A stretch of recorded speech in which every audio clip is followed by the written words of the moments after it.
So hi guys, Tim here doing another continuation of my Military Reasons Why series, and this one, Military Reasons Why, is generally the Cold War kicking off. And now the Cold War is very commonly known as kind of a nuclear war, or what was going to be a nuclear war.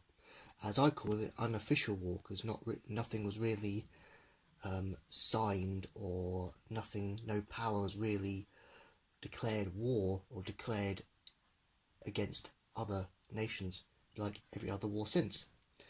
So the Cold War really lasted from essentially, people say 1945, but I really say 1949 to about 1991. So it went on for a really long time. So let's get started. So the reasons why, or a reason why, is May 1945. America had allowed Russia to enter into Berlin. That's where you get the Battle of Berlin, May 1945.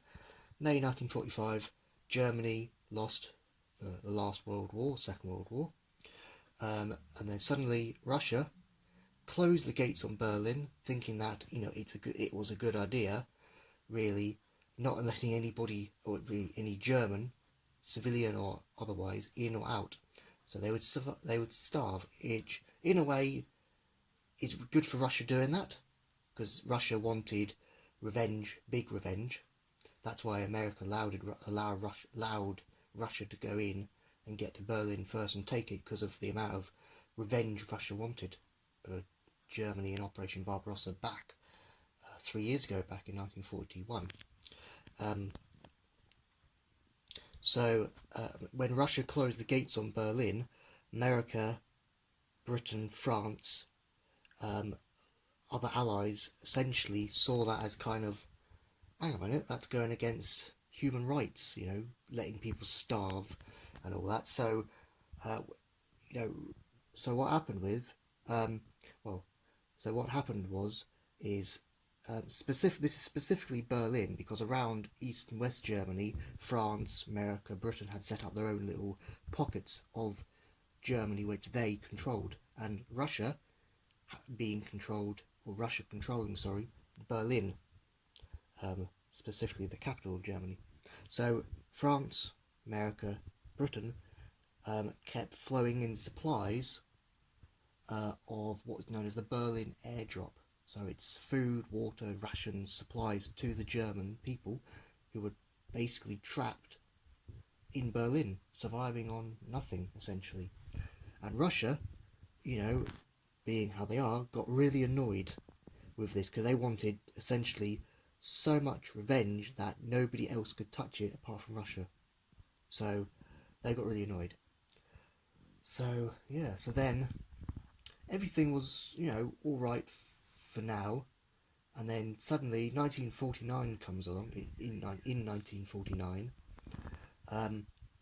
Britain, America, France, and quite a lot of other Commonwealth countries, Australia, New Zealand, all that, this is mainly Britain and America, signed the Nato agreement. Nato, this was in 1949, so about 4 years later, signed Nato. Now NATO stands for the North Atlantic Treaty Overseas, and what it means, essentially, it's like the old League of Nations was, which failed.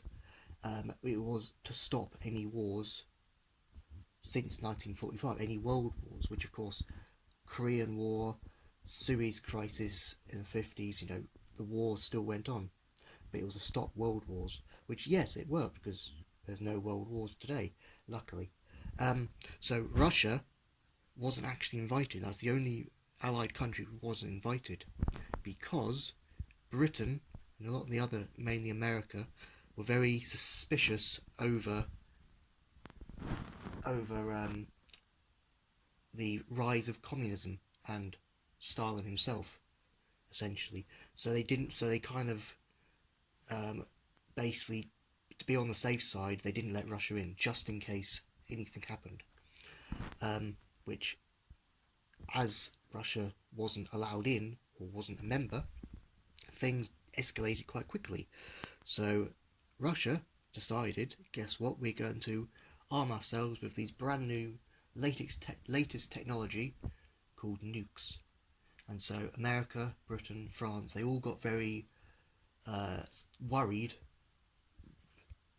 to the point that Britain in 1952 or 53 had reformed their home guard in case of a Russian invasion of Britain, which actually was apparent. It didn't actually happen, but was a thing that could have happened in in the 50s. But by 1956, the Home Guard was disbanded. There was going to be no Russian invasion of Britain.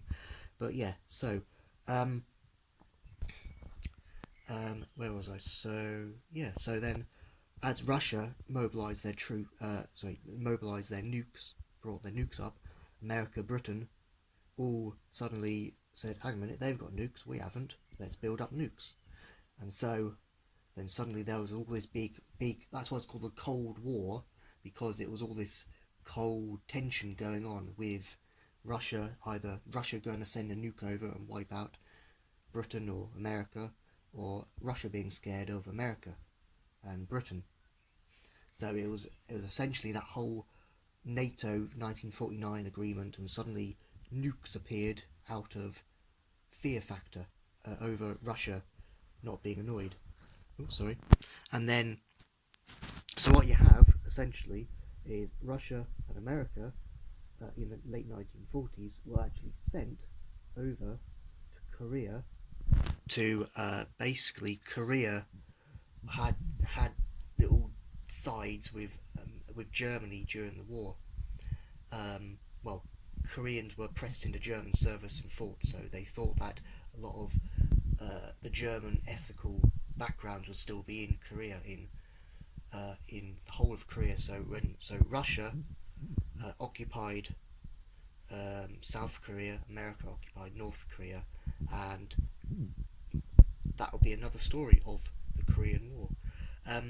So the insignia I've got here, guys, actually I'll have to zoom in here, is the cloth insignia of the British London District, which in the kind of late 40s, early 50s, Britain copied the American system of having districts, things like East Anglian District, London District, all the different districts, instead of having regiments they had regiments, but those regiments were in districts instead of regiments being in infantry divisions. It was a bit more relaxed, kind of peacetime type of thing, having districts instead of. Yes, that's a blue 1950s London district cloth insignia. When it was formed in 1945, the London district insignia was actually black, but they changed it to blue. Again, peacetime colouring essentially.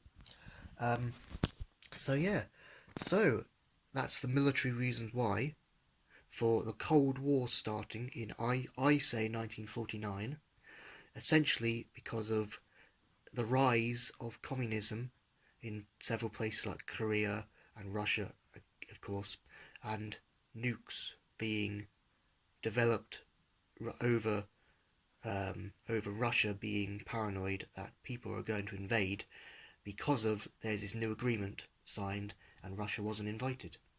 So thanks for watching, guys, have a good one, and we'll see you in the next video. Bye.